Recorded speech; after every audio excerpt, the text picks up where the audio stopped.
Allah, Allah, Allah, Allah, فریادت جور زمان.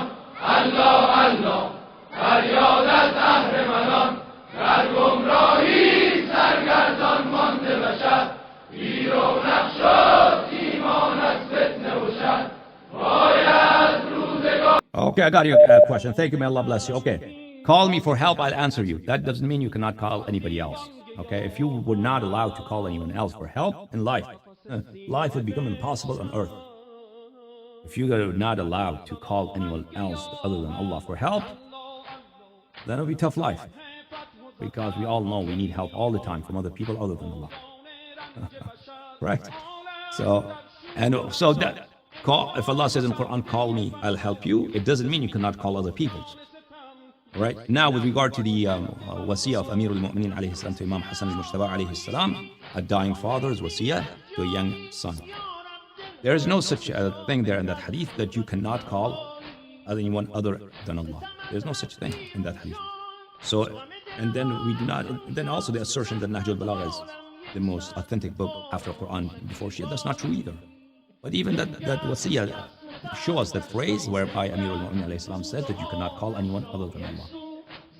So, and then there are a lot of things that Imam Amir al-Mu'mineen alayhi salatu wasalam is not in the wasiyah of Imam Hassan alayhi salam. It doesn't mean they're not legitimate. The person does wasiyah his final will to his son, it doesn't mean that he will give all halal and haram. All questions of halal and haram in his wasiyah. That's preposterous. So, we would wait. Inshallah, this is a brief. In my group chat, several members repeatedly say, Ya Ali Madad. I asked them, is saying that aloud? They referred me to your videos, and I connected with your admin and operator to talk to you. So please, answer for me. In the Quran, when there is asking for help, it is in the case of what is seen and in front of you. Of course, help is from those who are seen. If I ask you for some water, who is saying that this kind of help is forbidden? Sir, I wanted to make sure I asked this next question. The debate and confusion on what is the true theological doctrine or decrees. You know, people refer to this one verse of the Quran. Iyaka na'budu wa iyaka nasta'in. Oh Allah, we worship only you and ask help from only you. You see, I am talking to you as a student in the form of a researcher. The issue is that people say Mullah Ali's status is very high. He has a very exalted status. But as for asking for help, help should only be asked of Allah. So you ask help from Allah, and Allah can send whoever He mandates to help, whether it is an angel or whoever, but you ask only Allah for help. Like it is in the Holy Quran, in Surah Mu'min. That supplication is only for Allah, and Surah Fatiha, help is only from Allah. So the majority of Shia say, Ya Ali Madad. So what is the religious decree regarding that? In my group chats, several members repeatedly say, Ya Ali Madad, and I connected with your admin and operator to talk to you. So please, answer for me. His faith is not correct, and his belief, it is deficient. Even if he fasts in Ramadan and says, Ya Ali Madad, even if he fasts in Ramadan and still he says, Ya Rasul Madad, his faith is deficient and he is blaspheming. That is well known that there is only one Salam. The Quran says, Iyaka na'budu wa iyaka nasta'in. Allah, we worship only you and ask help from only you. And we have the meaning of the Quran that is known to all. So to say, Ya Ali Madad, or call on someone, say, this is not allowed. So we should all refer back to the Quran and see what it says. Listen, your translation is incorrect. إن الذين تدعون من دون الله عباد أمثالكم فادعوهم فليستجيبوا لكم. Those whom you call upon other than Allah. This is wrong. Those whom you worship other than Allah. Those whom you worship, I will explain why it is worship instead of call upon.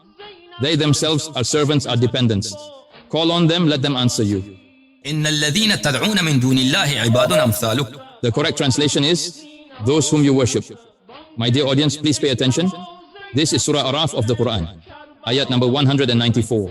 فادعوهم فليستجيبوا لكم فادعوهم إن كنتم صادقين ألهم أرجل يمشون بها أم لهم أيد يبتشون بها أم لهم أعين يبصرون بها أم لهم آذان يسمعون بها.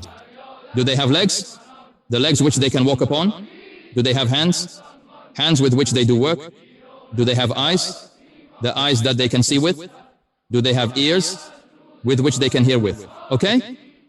They don't have eyes, nor do they have legs or ears, or any of these. Who or what is this referring to? This is referring to those statues, those idols. قل ادعوا شركاءكم ثم كيدوني فلا تنظرون. Right? Okay, they don't have legs or eyes, understand? This is talking about idols. Okay, so next up, please pay special attention. This book is تفسير تنوير المقباس من تفسير ابن عباس تعليم جمعه محمد بن يعقوب الفيروزابادي. He is a very highly respected scholar, theologian, and religious historian of the opposition sect. He compiled this selection of commentary and explanation of the Holy Quran.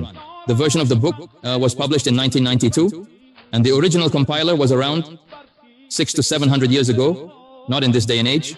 This is Surah Araf, ayat number 194. إن الذين تدعون من دون الله عباد أمثالكم. Please focus your attention here. How did Abdullah ibn Abbas explain this ayat? إن الذين تدعون تعبدون. What does it mean? Look, it means worship, worship. What does it mean? It is worship. تفسير مقاتل ابن سليمان جزء الثاني شاب بيروت لبنان. The compiler is among the second generations, a highly respected scholar, theologian, and religious historian. This version is published in the year 2002. Here also in Surah Araf, إن الذين تدعون يعني تعبدون من. So, the Arabs used to worship who? Tell me?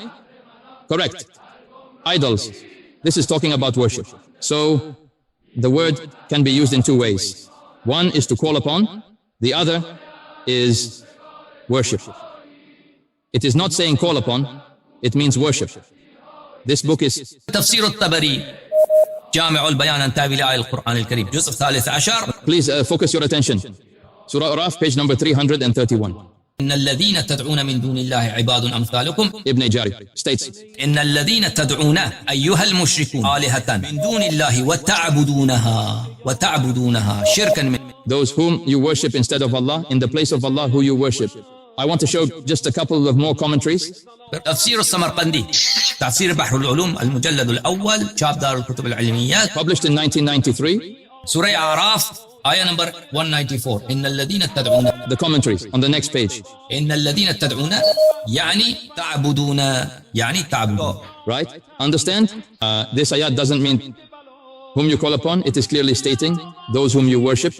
If you call upon someone, you are blaspheming, you become a polytheist. So instead of Allah, if you worship someone, then yes, you are blaspheming. So yes, that is blaspheming.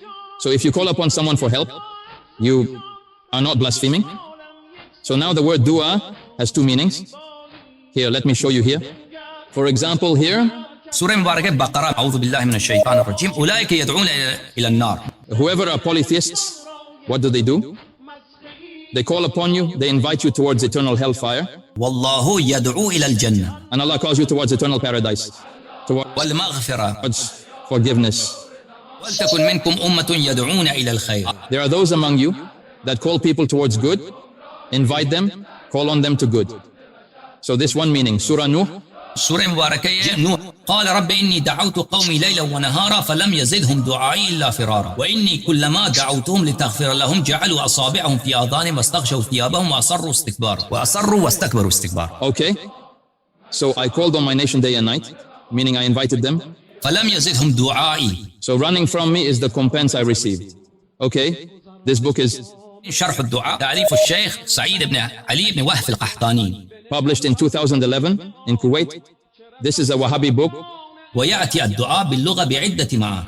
Dua has more than one meaning. One is to call upon, one is to worship. Understand? Worship.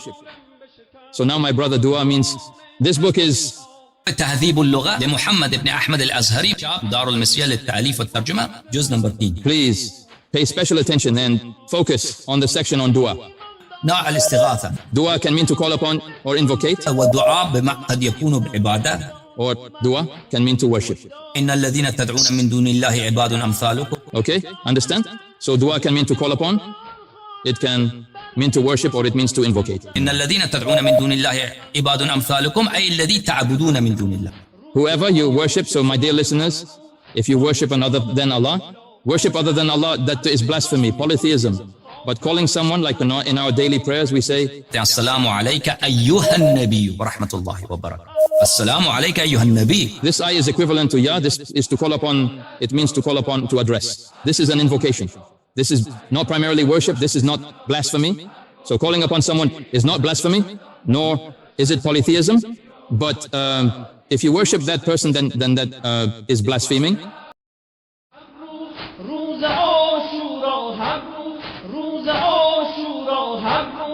بانگ با ویل و قولم از بلا پر شد خاکم کربلا